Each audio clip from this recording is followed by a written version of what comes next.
I reported my sister to CPS out of spite. My sister Amber always acted like she was better than everyone.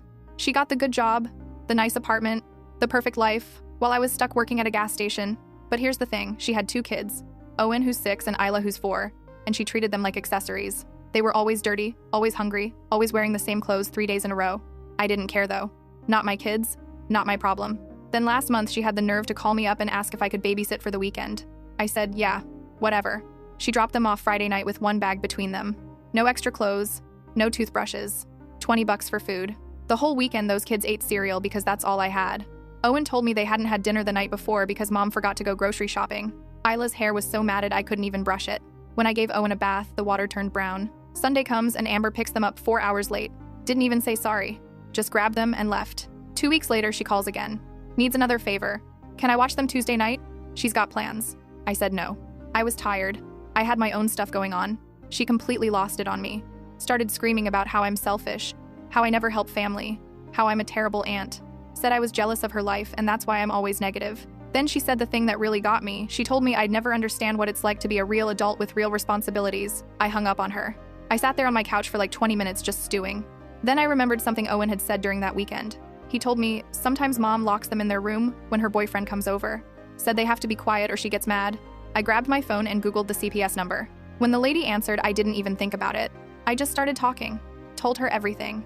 The dirty clothes, the matted hair, the fact that those kids were left with me for 2 days with $20, the locking them in their room thing. I even made up some extra stuff, said I saw bruises on Isla's arm. Said Owen told me they don't eat most days. Said Amber's boyfriend was sketchy and always yelling. The CPS lady took down all my information. Asked for Amber's address.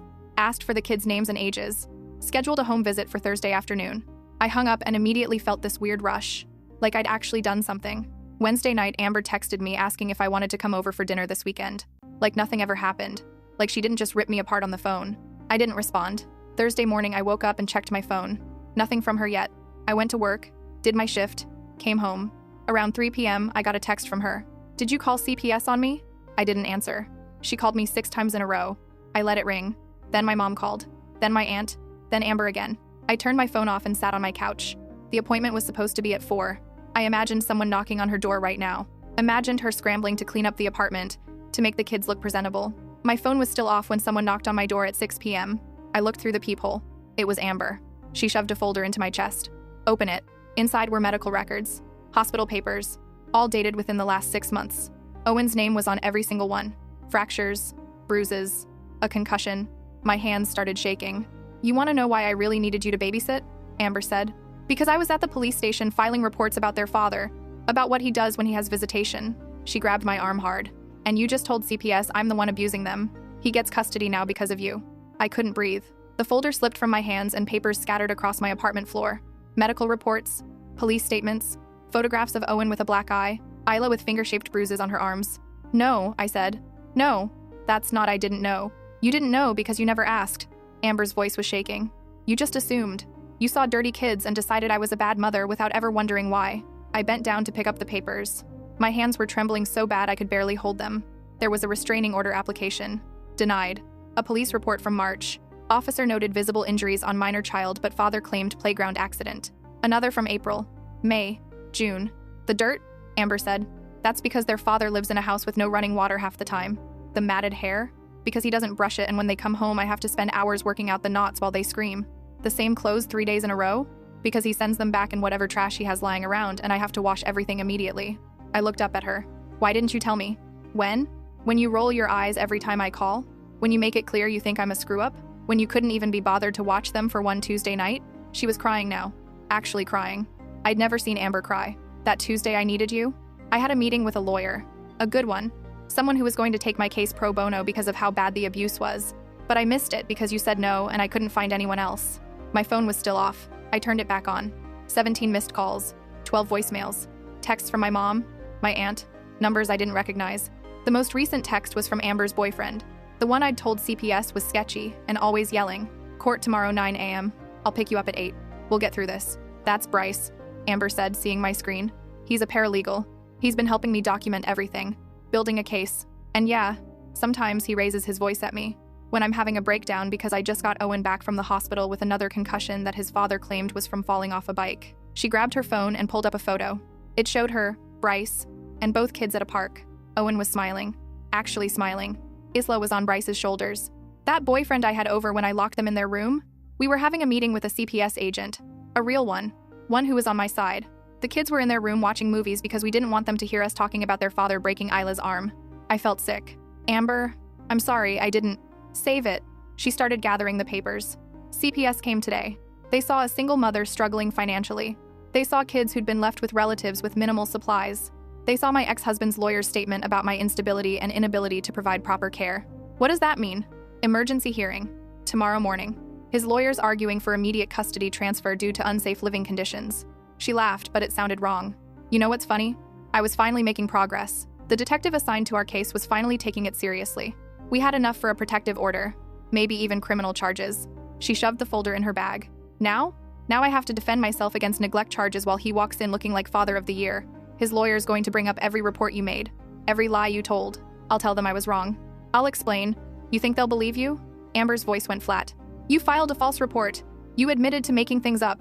That makes you an unreliable witness. Anything you say now just makes me look worse because it shows even my own family thinks I'm unfit. She walked to my door. Wait, I said. Let me help. I'll testify. I'll tell them about the medical records.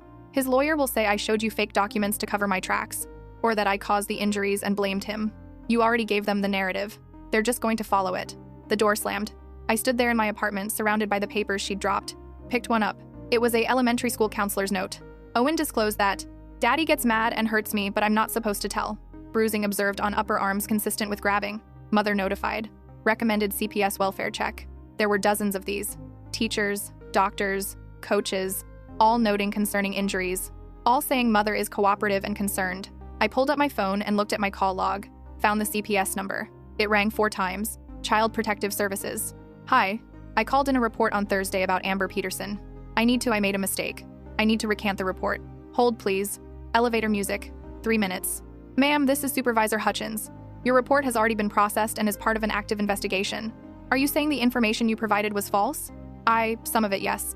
I didn't know the full situation. Her ex-husband is actually the one. Ma'am, filing a false report is a misdemeanor in this state. Are you stating on record that you knowingly provided false information? I froze. Ma'am? I need to talk to whoever's handling Amber's case. I have medical records that show any evidence needs to be submitted through proper channels. The family court hearing is tomorrow. If you have documentation, you'll need to provide it there. I should warn you that changing your statement at this stage may result in charges being filed against you. She hung up. I tried calling Amber. Straight to voicemail. Texted her. No response. Called my mom. She answered on the first ring. What the hell did you do? Mom, I didn't know about what?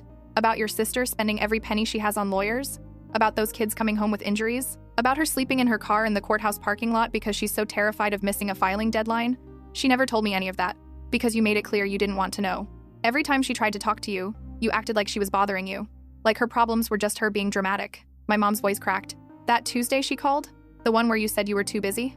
She called me after, crying so hard I could barely understand her. Said she felt like she was drowning and nobody cared enough to throw her a rope. Why didn't you tell me it was that bad? I did. Last Christmas when you rolled your eyes and said Amber always has some crisis.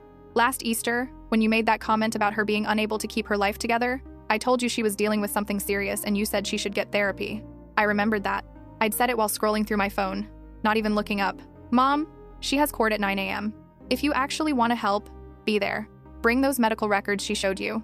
Pray the judge believes you.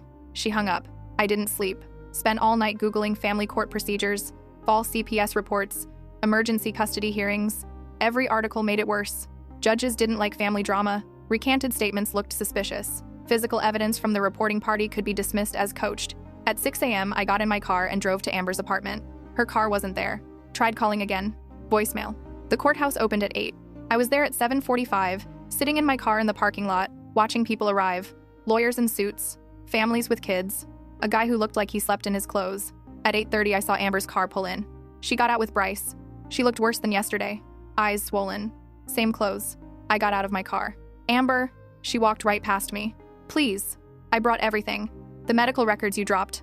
I'll tell them I was wrong. Bryce put his hand on her arm. You don't have to talk to her. I know what I did was. Do you? Amber turned around. Do you actually know? Because I don't think you do. People were starting to stare. Owen's father put him in the hospital 3 times this year. 3.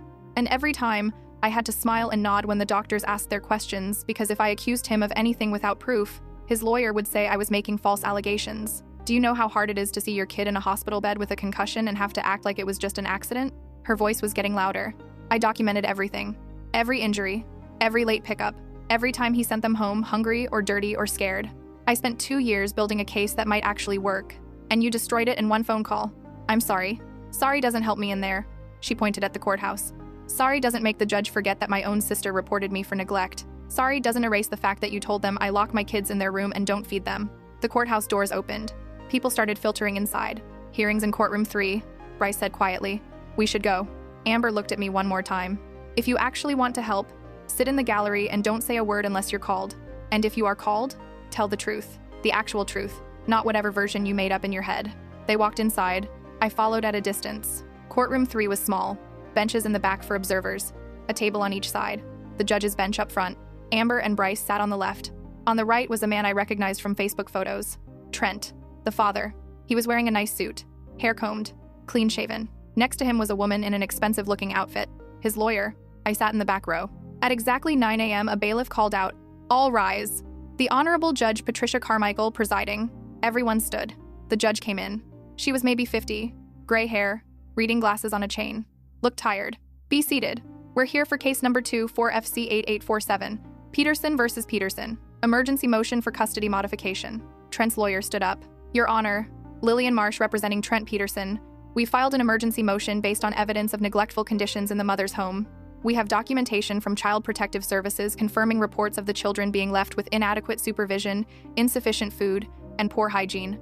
Judge Carmichael looked at her papers. I've reviewed the CPS report. Miss Peterson, do you have representation? Bryce stood. Bryce Holloway, Your Honor. I'm a paralegal working with Miss Peterson. She's currently seeking pro bono counsel but hasn't secured representation yet. The judge frowned. This is a custody hearing, Mr. Holloway. You can't represent her. I understand, Your Honor. Miss Peterson will be representing herself. I'm here for support and to help present documents.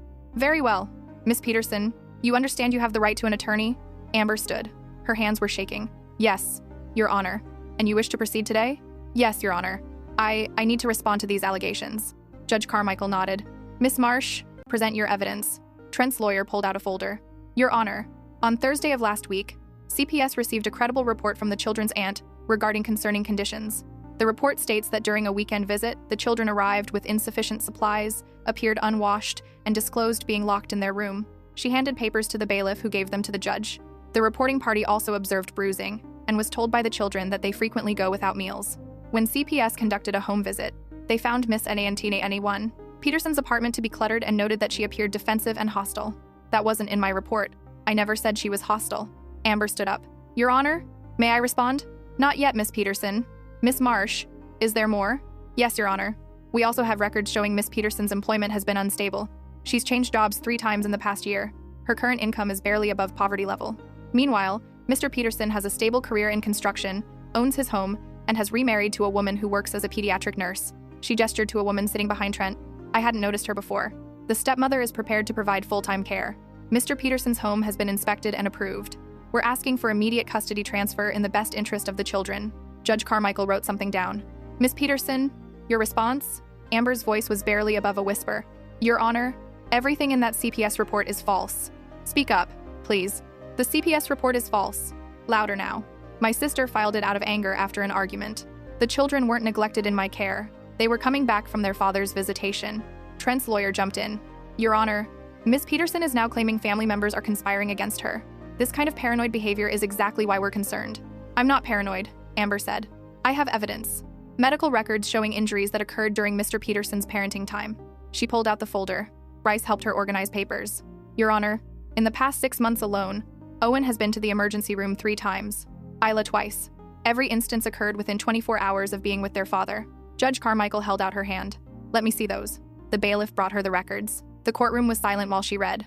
Flipped through pages. Went back to reread something. Finally, she looked up. These are concerning. Miss Peterson, but I don't see any indication of who caused these injuries. That's because I couldn't prove it, Your Honor. Every time I tried to report it, his lawyer sent letters threatening me with false allegations charges.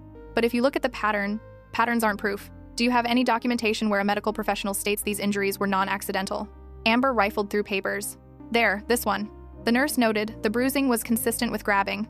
Consistent with doesn't mean caused by. Do you have any witnesses? Anyone who saw Mr. Peterson harm these children? The children, Your Honor, Owen disclosed to his school counselor. Trent's lawyer stood. Your Honor, children that age are highly suggestible. Miss Peterson has clearly been coaching them. I have never coached my children. Order, Judge Carmichael said. Miss Peterson, do you have any adult witnesses? Amber looked back at Bryce. He shook his head slightly. No, Your Honor, but the CPS report that's being used against me, the person who filed it is here today. She's admitted the report was false. Judge Carmichael looked up. The reporting party is here? Every head in the courtroom turned to look at me. My stomach dropped. Approach, the judge said. I stood up. My legs felt like water. Walk to the front. State your name for the record. I said my name.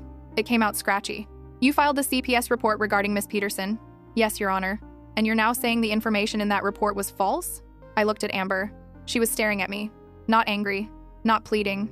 Just empty. Yes, Your Honor. I filed the report after an argument with my sister. I exaggerated some things and made others up entirely. I didn't know about the situation with her ex-husband. I was just angry. Trent's lawyer shot up. Your Honor, this is clearly a coach statement. Peterson has had 2 days to pressure her sister into changing her story. Nobody coached me, I said. I'm telling you I lied in that report. Which parts were lies? Judge Carmichael asked. The part about her boyfriend yelling. I never met him. The part about Isla's bruises. I never saw any bruises that weekend. The part about them not eating, they told me they hadn't had dinner one night, but I assumed it was because of Amber. I didn't know they were coming from their father's house. What about the children arriving with insufficient supplies? That part was true. But again, I thought it was because Amber was neglectful. I didn't know she was dealing with them coming back from visits with their father. Judge Carmichael leaned back in her chair. So, to be clear, you filed a report containing false information, and now you're recanting because I saw the medical records. Because I realized I destroyed any chance my sister had of protecting her kids. The judge looked at me for a long moment, then at Amber, then at Trent. Here's my problem, she said. I have a CPS report that the reporting party now admits was partially false. But I also have medical records suggesting a pattern of injuries with no clear proof of cause. I have a mother with unstable employment, defending herself without a lawyer. And I have a father with a stable home and a registered nurse as a stepmother. She shuffled papers. What I don't have is enough evidence to make a definitive ruling today. Trent's lawyer stood. Your Honor, respectfully, the burden of proof is on Miss Peterson to show she can provide a safe home. Given the CPS findings are now in question given this testimony. However, Miss Peterson, the fact remains that your living situation appears marginal, and you have no legal representation. I'm not comfortable making a permanent custody change based on this record. Amber's face fell. However, I'm also not comfortable leaving things as they are. Here's what we're going to do. I'm ordering a full custody evaluation. Both homes will be inspected. Both parents will be interviewed. The children will be interviewed separately by a child psychologist. She looked at me. And you, I'm referring your false report to the prosecutor's office. Filing a false CPS report is a crime. You'll be hearing from them. My mouth went dry. In the interim, custody will remain with Miss Peterson, but I'm modifying the visitation schedule. Mr. Peterson, your visits will be supervised until the evaluation is complete. Trent jumped up. Your Honor, that's completely supervised visits at the family center. 2 hours, twice a week, non-negotiable. If the evaluation shows no evidence of abuse, we'll revisit. But given these medical records, I'm not taking chances with these children's safety. The gavel came down. Court is adjourned. Evaluation hearing set for 6 weeks from today. Everyone stood as the judge left. Amber turned to Bryce. He said something I couldn't hear. She nodded. They gathered their papers. I tried to approach, but Trent's lawyer blocked me. Stay away from this case, she said quietly. You've done enough damage. And when the prosecutor contacts you, get a lawyer. Making false reports carries up to 6 months in jail. She walked away. I stood there while the courtroom emptied. Finally walked outside. Amber was standing by her car, talking to Bryce. When she saw me, she said something to him and he walked away. I went over. Amber, thank you for telling the truth in there. I hadn't expected that. I'm so sorry. I had no idea. I know. She unlocked her car. I know you didn't. What happens now? Now I wait for the evaluation. Hope the evaluator sees what I see. Hope 6 weeks of supervised visits doesn't give Trent's lawyer more ammunition. She tossed her bag in the passenger seat. And I hope you're ready for what comes next with the prosecutor. I deserve whatever happens. Yeah, you do. She got in her car. But you also did the one thing I needed most. What's that? You told the truth when it mattered. She started the engine. That's more than most people do. She drove away. I stood in the parking lot until my phone buzzed. Unknown number. This is Detective Wade from the prosecutor's office. We need to schedule a meeting to discuss your CPS report filed on Thursday, November 21st. Can you come to the station tomorrow at 2 p.m.? My throat was tight. Yes. Bring any documentation you have. And ma'am, you might want to bring a lawyer. The call ended. I drove home in a fog. unlocked my apartment door. The papers Amber had dropped were still scattered on my floor. I picked them up one by one, organized them. Medical reports on the left, police statements on the right, school counselor notes in the middle. In the bottom right corner of one page, there was a small pencil mark, like someone had been tapping their pen anxiously while writing. That someone was Amber, sitting in a police station at midnight, trying to file a report about her kids being hurt, being told she needed proof, being told children make things up, being told to come back if it happened again. And it did happen again. And again. And instead of helping, I'd made one phone call that unraveled 2 years of her fighting. My phone buzzed. Text from my mom. Your aunt called. She's a paralegal at Donovan & Associates. She can meet with you tomorrow at noon to discuss the false report charges. Don't miss it. I texted back a thank you. Then I pulled up my bank account. I had $847 saved. It wasn't much, but it was something. I sent Amber a text. I know I can't fix this, but I can help pay for a lawyer. Let me know who to call. 3 dots appeared. Disappeared. Appeared again. The lawyer I was supposed to meet with that Tuesday charges $250 hour. I'd need at least $2,500 for a retainer. I looked at my savings again. Then at my credit cards. $3,200 in available credit on one, $1,800 on another. I'll get it to you by Friday. The dots appeared again, but no message came through. I opened my laptop and started looking for a second job. The quick stop down the street had a night shift opening. Dairy processing plant was hiring for weekend graveyard shifts.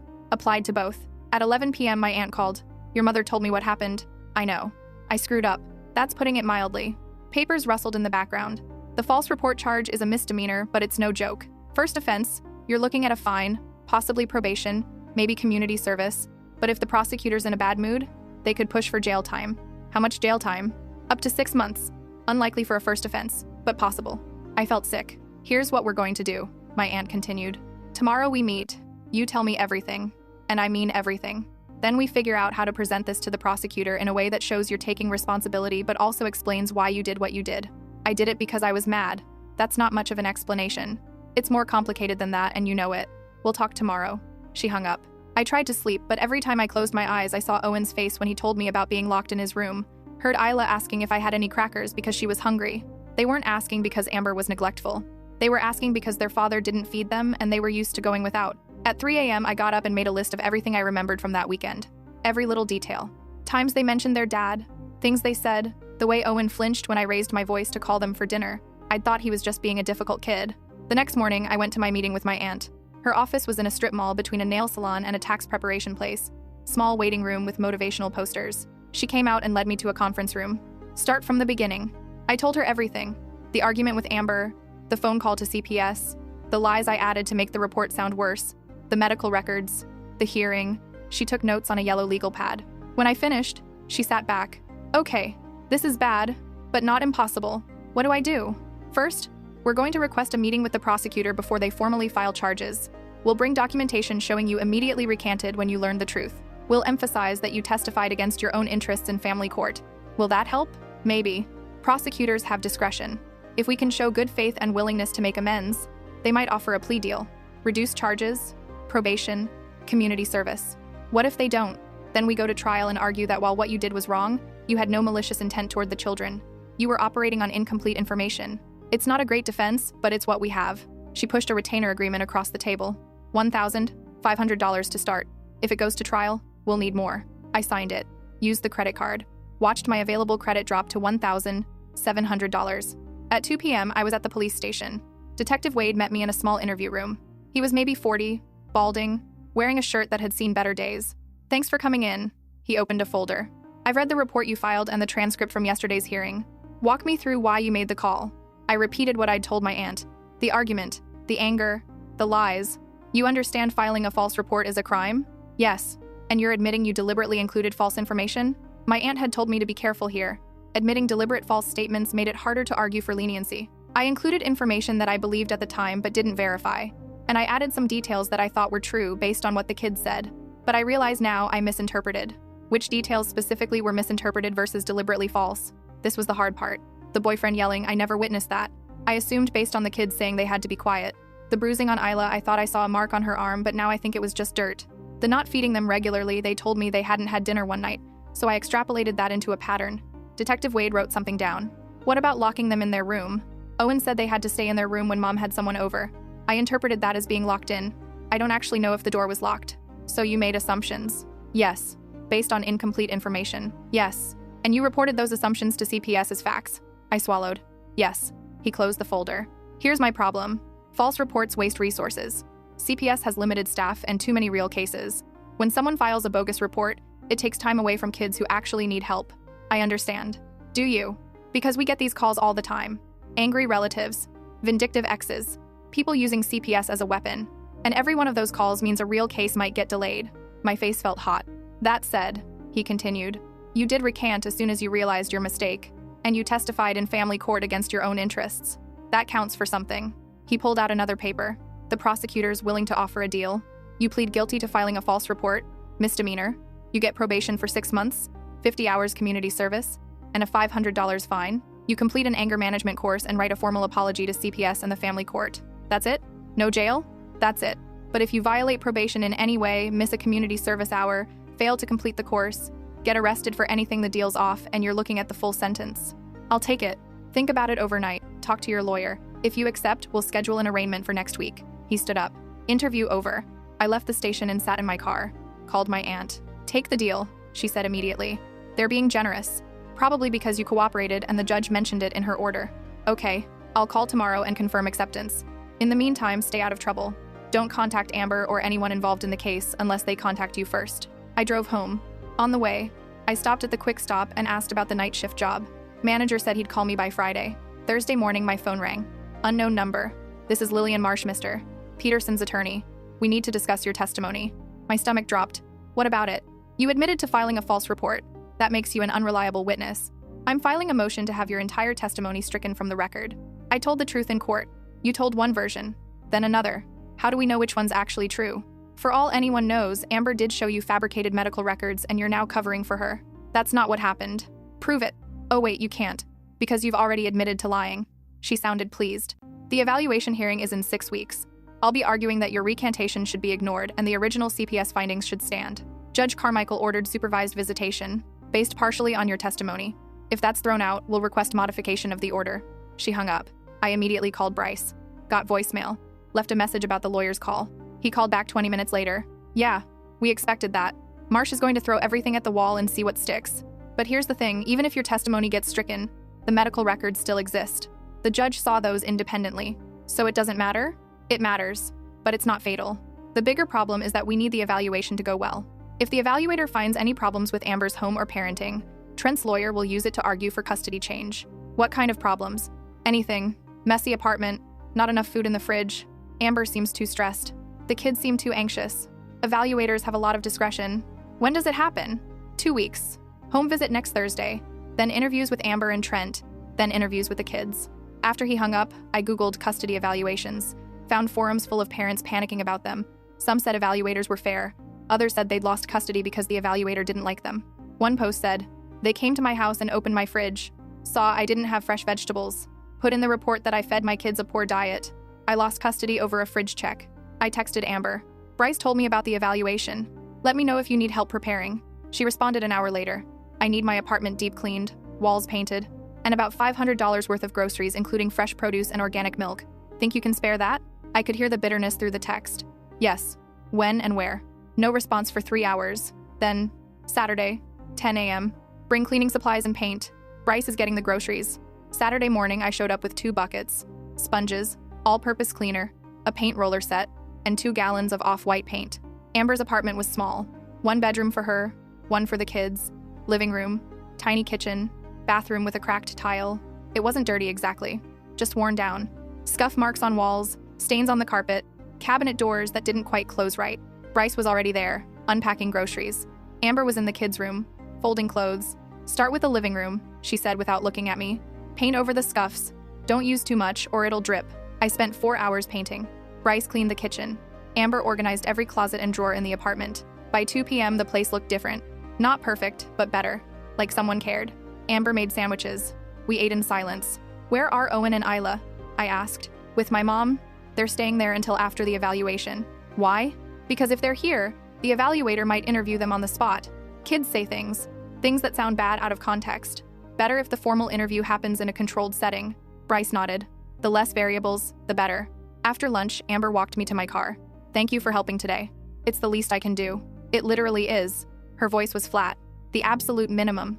I didn't know what to say to that. The retainer you mentioned, she continued. Did you get the money? I'm working on it. Applied for a second job. Should have it by next week. Don't bother. What? Bryce found someone. A lawyer who takes sliding scale payments. I can afford her if I give up my car and take the bus to work. Amber, you need your car. I need my kids more. She opened her car door. The evaluation's Thursday at 1 p.m. Don't call me. Don't text me. Don't show up at my apartment. I can't afford any more complications. She drove off. Sunday, I got a call from Quick Stop. They wanted me to start the night shift Tuesday. 4 nights a week, 11 p.m. to 7 a.m., $13.50 an hour. I took it. Monday morning, my aunt called.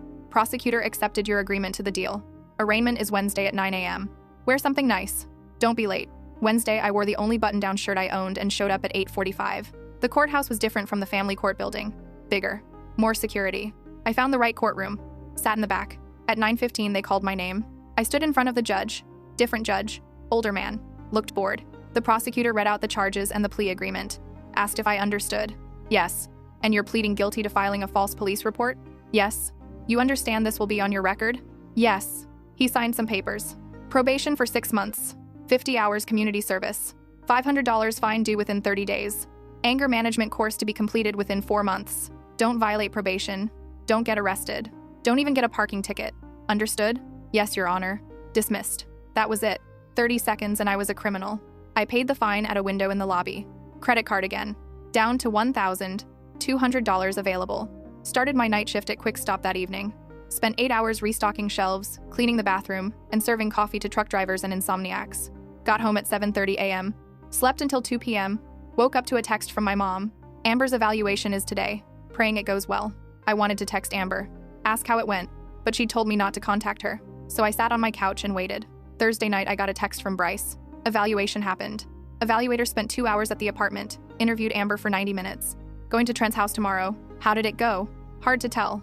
Evaluator didn't give much away. Asked a lot of questions about finances and work schedule. Took notes on everything. That's it? For now. Kids get interviewed next week. Next week felt like a year away. I worked my shifts at Quick Stop. Went to my regular job at the gas station. Slept in between. Didn't talk to anyone. Friday afternoon, my aunt called. Community service coordinator wants to meet with you Monday to set up your hours. You're doing them at the food bank on Miller Street. Okay. Also, anger management class starts Wednesday evenings.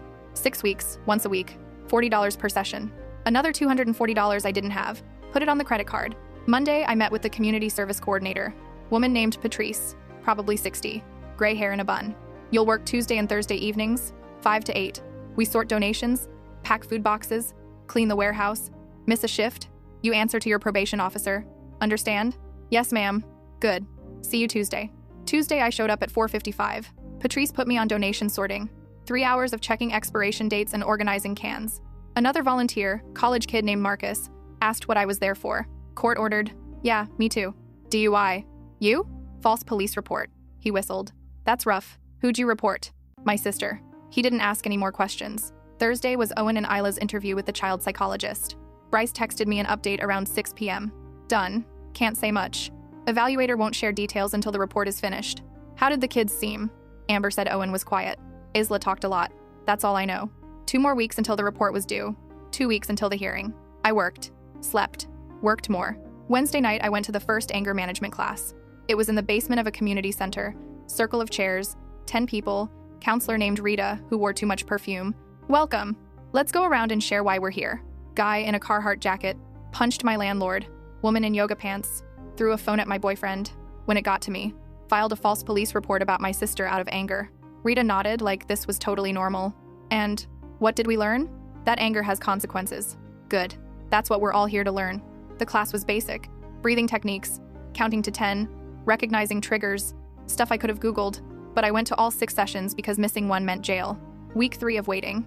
Amber's new lawyer name was Patricia Voss filed a motion with the court requesting that my recanted testimony be preserved in the record. Trent's lawyer filed a countermotion to strike it.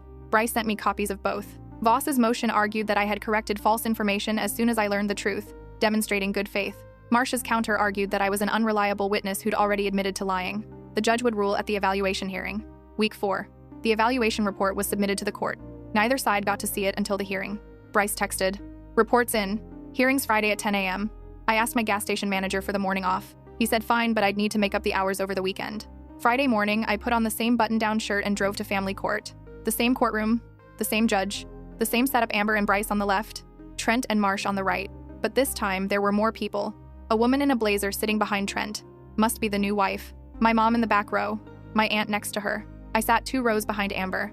Judge Carmichael came in. Everyone stood. Saturday.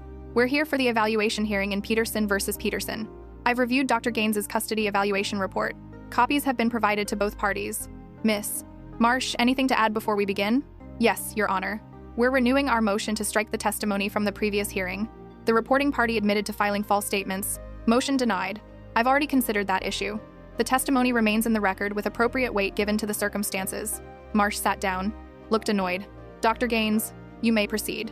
A woman I hadn't noticed stood up, probably 50, short hair, carrying a thick folder. Thank you, Your Honor.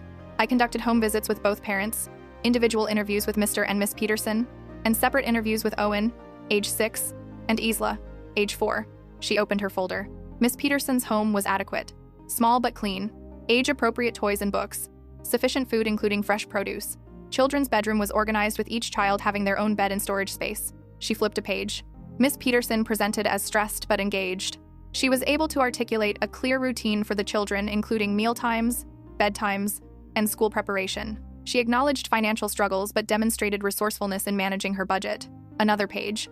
Mr. Peterson's home was larger, well-maintained, located in a good school district. His wife, Mrs. Peterson, is a pediatric nurse who expressed willingness to provide childcare. Mr. Peterson has a stable income and no history of job changes. I watched Amber's shoulders tighten. However, Dr. Gaines continued. During my interview with Mr. Peterson, he was unable to provide basic information about the children's routines, medical history, or educational progress. When asked about Owen's recent emergency room visits, he stated he wasn't aware of any. Marsh started to stand, but the judge waved her down. I also observed during the supervised visitation that both children appeared anxious in Mr. Peterson's presence. Owen was notably quiet and kept checking the clock. Isla asked multiple times when they could go home. Dr. Gaines flipped to another page. In my individual interviews with the children, Owen disclosed that he feels scared during visits with his father. He described incidents of being grabbed roughly and being yelled at. Isla, while less verbal, became distressed when discussing her father and repeatedly asked for her mother. The courtroom was completely silent. I also reviewed the medical records provided by Miss Peterson. The pattern of injuries occurring during or immediately after Mr. Peterson's parenting time is concerning. While no single incident definitively proves abuse, the cumulative pattern combined with the children's statements suggests a concerning environment. She closed her folder. My recommendation is that primary custody remain with Miss Peterson. Mr. Peterson's visitation should remain supervised until he completes a parenting course and anger management counseling. After completion, we can reassess for possible transition to unsupervised visits with close monitoring. Judge Carmichael made notes. Miss Marsh response? Marsh stood. Your Honor, Dr. Gaines's report relies heavily on statements from young children who may have been influenced by their mother. We'd like to request a second evaluation by an independent psychologist. Denied. Dr. Gaines is court-appointed and independent. I find her methodology sound and her conclusions reasonable. Your Honor, Miss Marsh, I've read this entire report. I've reviewed the medical records. I've considered everything in this case. Unless you have new evidence, actual evidence, not speculation about coaching, I'm ready to rule. Marsh sat down. Trent whispered something to her. She shook her head. Very well. It's the order of this court that primary physical and legal custody of Owen and Isla Peterson remains with their mother, Amber Peterson. Mr. Peterson's visitation will remain supervised at the family center, 2 hours per week, until he completes a 12-week parenting skills course and 8 weeks of anger management counseling. The gavel came down. Upon completion and verification, we'll schedule a review hearing to discuss possible modification to unsupervised visits. Court adjourned. Amber put her face in her hands. Bryce put his arm around her shoulders. Trent stood up fast, chair scraping. Marsh gathered her papers quickly. They left through the side door. I wanted to go to Amber, but my mom got there first. Hugged her tight. Then my aunt. Then Bryce. I stayed in my seat. After a few minutes, Amber looked back and saw me. She said something to my mom, then walked over. Thank you for being here. I wasn't sure you'd want me here. I didn't. But Bryce said you've been helping without being asked. Paying for the cleaning supplies, showing up to paint, working 2 jobs to get money for a lawyer I didn't even end up using. I owe you more than that. Yeah, you do. She sat down next to me. But you also told the truth when it would have been easier to double down on the lies. That counts for something. We sat there for a minute. What happens now? I asked. Now I keep doing what I've been doing. Work. Take care of my kids. Hope Trent actually completes those courses and becomes safe for them to be around. She looked at her hands, and I try to trust that the system will protect them if he doesn't. And us? I don't know. She stood up. I'm not ready to have you in my life again. Not yet. Maybe not ever. But I also don't hate you anymore. That's fair. She walked back to Bryce and my mom. They left together. I sat in the empty courtroom for another 10 minutes before leaving. Over the next 3 months, a few things happened. I completed my 50 hours of community service, finished the anger management course. My probation officer signed off on everything. I kept both jobs, saved money, paid off one credit card. Amber texted me once, said Owen was doing better in school, that Isla had stopped asking if Daddy was going to come get them. She didn't invite me to see them. I didn't ask. Then one day in March, I got a call from a number I didn't recognize. This is Patricia Voss. I represented your sister in the custody case. Do you have a moment? Yes. Trent Peterson has filed a motion to end supervised visitation. He's completed the required courses and is requesting unsupervised weekend visits. My stomach dropped. Can he do that? Yes. He met the court's requirements. There's a hearing in 2 weeks. Amber wanted me to let you know. Why? Because you might be called as a witness. The court may want to hear updated testimony about your observations of the children. I haven't seen them since the custody evaluation. I know, but you saw them during that original weekend visit. You can testify about their demeanor then versus what you've learned since. Will it help? It might. No guarantees. The hearing was on a Tuesday. I requested the morning off from both jobs. Same courtroom, same judge, same setup. But this time there was a new person, a court-appointed attorney for the kids, woman named Sandra Yee. Judge Carmichael explained that because this involved potentially changing the supervised status, she'd appointed a lawyer to represent Owen and Isla's interests. Trent went first. His lawyer presented certificates from the parenting course and anger management program, a letter from his counselor saying he'd shown significant progress. Then they called a witness, the pediatric nurse, Trent's new wife. She testified that Trent had been practicing techniques from his courses at home, that he'd shown patience and growth, that she'd observed him during the supervised visits and seen nothing concerning. Judge Carmichael asked, "Have you witnessed Mr. Peterson interact with the children in an unsupervised setting?" "No, Your Honor. Only during the supervised visits." "So you can't speak to how he behaves when no one's watching?" "No, Your Honor." Next was Amber. She testified that Owen still showed anxiety about visits, that Isla had started having nightmares again, that she was worried about sending them for unsupervised time. "Do you have any evidence of recent concerning behavior?"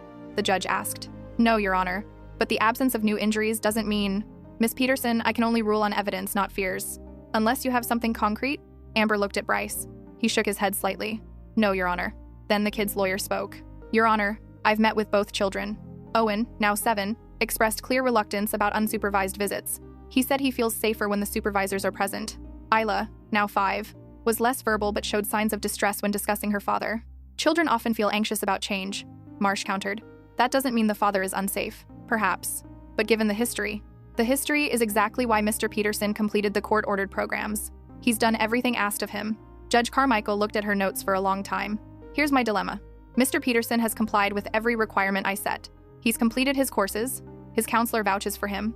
I have no evidence of recent problematic behavior." Amber's hands gripped the table.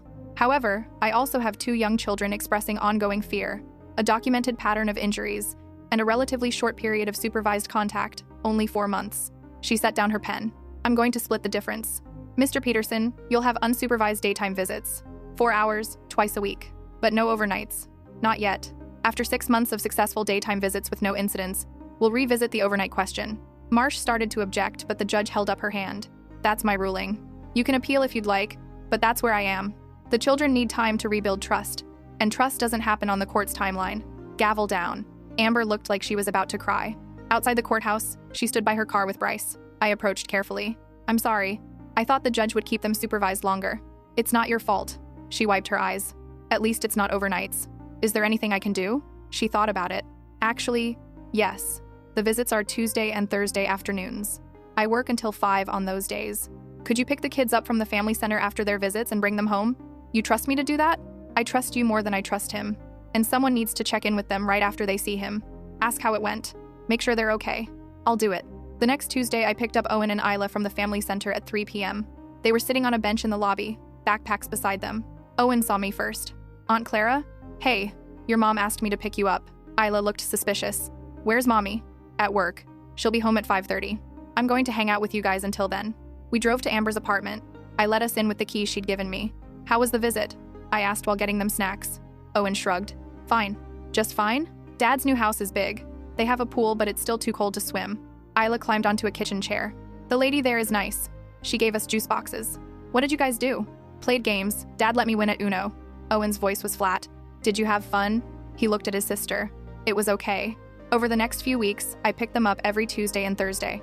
The reports were always the same. Fine, okay, it was good. But Owen never smiled when he talked about the visits. And Isla always asked how many more times they had to go. 3 months in, I was picking them up on a Thursday, when Owen got in the car with red eyes. What happened? Nothing. Owen. I said nothing. He buckled his seatbelt and stared out the window. Isla was quiet too. At Amber's apartment, I texted her. Something happened today. Owen's upset but won't talk. She called immediately. Put him on. I handed Owen my phone. He went into his room and closed the door. 15 minutes later, he came out and gave me the phone back. What happened? Amber asked me. He didn't say. He told me Dad grabbed his arm when he wasn't listening fast enough. Left a mark. I'm documenting it and calling Bryce. Should I take photos? Already did. Owen sent them to me. That weekend, Amber filed a report with the court. Included photos of fingerprint bruises on Owen's upper arm. Marsh's response was swift. Minor discipline incident blown out of proportion by a hostile parent. Child was being defiant and needed redirection. The judge ordered an emergency review. Same courtroom. 1 week later. This time they brought Owen in. He was so small in the witness chair. The judge spoke gently. Owen, I need to ask you some questions about your visit last Thursday. Is that okay? He nodded. Can you tell me what happened with your dad? Owen's voice was tiny. I was looking at the fish tank and he said we had to go. I said 1 more minute.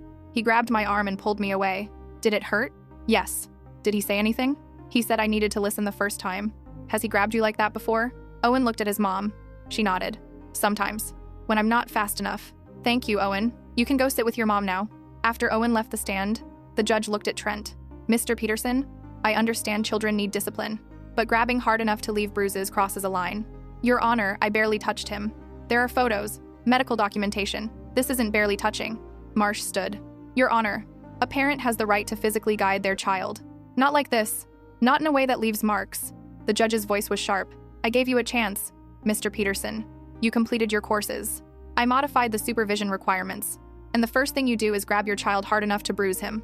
It wasn't intentional. Intent doesn't matter when a 7-year-old has bruises shaped like your fingers. She made a notation. Supervised visitation is reinstated effective immediately. 1 hour per week until further notice. Mr. Peterson, you'll complete another 8 weeks of anger management, plus a specialized course in non-physical discipline techniques. If there's another incident, any incident will be discussing termination of your parental rights. Trent's face went red. He started to say something, but Marsh grabbed his arm. The gavel came down. Outside, Amber actually hugged me. Thank you for telling me something was wrong. If you hadn't noticed, Owen's a good kid. He deserves better. They both do. That was 6 months ago. Trent completed the additional courses, but the judge hasn't increased his visitation yet. Still 1 supervised hour per week. Amber got a promotion at work. Better pay, better hours. She sold her old car and got something more reliable. Owen's doing better in school. Isla started kindergarten. And me? I finally paid off my credit cards. Quit the quick stop job but kept the gas station one. Finished probation. Last month, Amber invited me to Owen's 8th birthday party. I wasn't sure I should go, but I showed up with a present anyway. It was at a park. Kids running around. Parents chatting. Bryce grilling hot dogs. Amber saw me and waved me over. You came. Is it okay that I'm here? Owen specifically asked for you. Said you were nice to him when he was sad. The party was good. Normal. Owen blew out candles. Isla ate 3 pieces of cake. As I was leaving, Amber walked me to my car. I've been thinking, she said, about everything that happened. What you did, what I did, what we both got wrong. Okay, I'm not going to say it's all forgiven or forgotten, because it's not. You almost cost me my kids, and I'm still angry about that. I understand, but you also showed up when I needed help. You told the truth when it was hard. You've been there for Owen and Isla even when I couldn't be. That counts for something. She pulled out her phone. So I'm adding you to the family group chat, and you're invited to Thanksgiving this year, if you want to come. I looked at the screen. The group chat was called Chaos Crew. Recent messages about school pickups and grocery lists, and someone's lost shoe. I'd like that. Good, because Owen's already asking when you're picking them up again. I drove home feeling something I hadn't felt in a long time. Like maybe I hadn't completely destroyed everything. Like maybe there was a way forward that didn't involve running from what I'd done. Like family, real family meant showing up even after you'd screwed up, especially after you'd screwed up.